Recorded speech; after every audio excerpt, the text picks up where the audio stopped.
Bonjour à tous et bienvenue dans cette 19e vidéo de la série Hadoop et compagnie, dans laquelle je vais vous montrer comment charger un fichier volumineux dans HBase. Donc comme d'habitude, tout le code que je vais utiliser dans cette partie, vous pourrez le trouver dans le TP insightunisia.github.io/tpbigdata/tp4.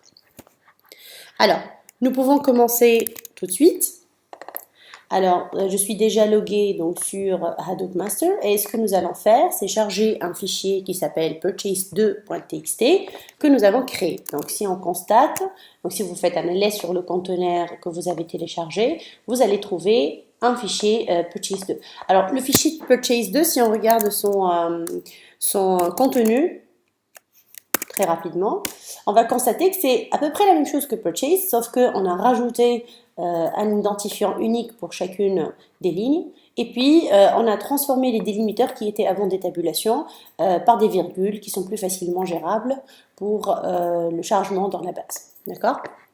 Alors, la première chose que nous devons faire, c'est d'abord de charger le fichier purchase2 dans HDFS, parce que nous allons travailler sur ce fichier-là à partir de HDFS, donc le HBase va donc lire directement les données qui se trouvent dans ce fichier à partir de HDFS.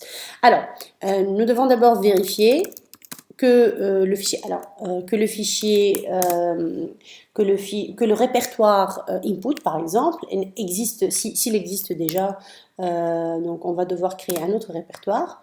Alors hadoopfs-ls, juste pour voir quels sont les répertoires qui existent sur HDFS. Alors pour l'instant il n'y a rien. Ce que nous allons faire, c'est créer donc le répertoire. mkdir -p, on va l'appeler input. Ensuite, nous devons charger le fichier purchase2 dans le répertoire input.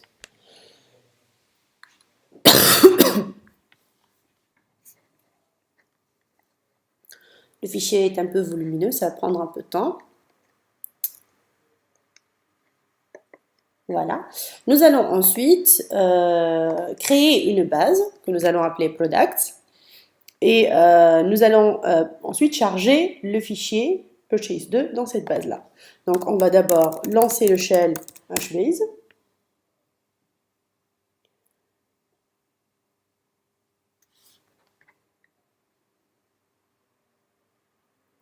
Voilà. Et puis, nous allons créer une table qui s'appelle products, mais qui contient une seule colonne family qu'on a appelée CF. Donc là, on n'a pas divisé nos données en plusieurs colonnes families. On a défini une seule colonne family CF. Et puis, on va quitter donc le shell. La troisième chose à faire, c'est d'utiliser une commande qui s'appelle import tsv, qui permet de charger les données au format TSV dans le fichier HBase. Donc, elle permet donc de déclencher une opération de MapReduce sur le fichier principal pour pouvoir lire les données et puis les insérer une à une via des puts dans la base. Donc, nous allons copier donc, le code qui existe dans notre TP et on vérifie que tout est bon.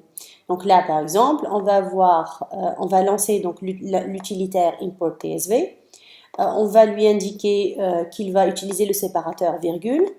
On indique le nom des colonnes et le nom des colonnes families qui vont être utilisées. Donc pour lui, il va utiliser donc la clé d'abord. Ensuite, le premier élément va être la date, le deuxième va être le temps, la ville, etc. On aurait pu utiliser plusieurs colonnes families si on avait voulu, en indiquant donc dans chaque colonne à quelle colonne family est-ce qu'elle appartient. On indique ensuite le nom de la table, et puis le nom du répertoire qui va contenir le ou les fichiers qui contiennent les données.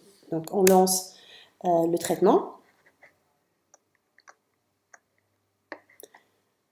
Alors il va falloir un petit peu de temps pour que le chargement se fasse. Donc je vous rappelle que le fichier va être lu dans HDFS. Il va y avoir une opération de MapReduce qui va être lancée pour pouvoir lire les données et écrire au fur et à mesure ces données dans la base. C'est ce que import tsv va faire.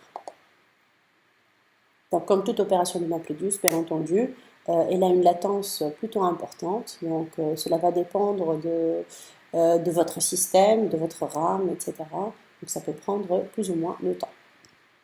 Voilà, une fois l'opération MapReduce se termine, nous aurons donc la possibilité de consulter notre base de données HBase pour voir si les données ont bien été chargées. Donc, ce que nous devons faire, c'est utiliser la commande HBase shell pour entrer dans le shell. Ensuite, nous pouvons tester par exemple pour voir déjà si la table existe bien. Donc, on peut faire un list.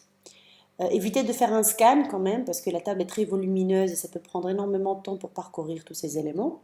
Donc ce qu'on peut faire par exemple, c'est d'exécuter un get pour pouvoir lire la ligne, donc la colonne town de la ligne dont l'ID est 2000. Donc voyons si ça fonctionne. Voilà, donc là, on trouve par exemple que la valeur c'est Oklahoma City. On a dans tous les cas un timestamp qui s'affiche, donc c'est le moment où la donnée a été saisie. Et puis, bien entendu, la colonne concernée qui est town.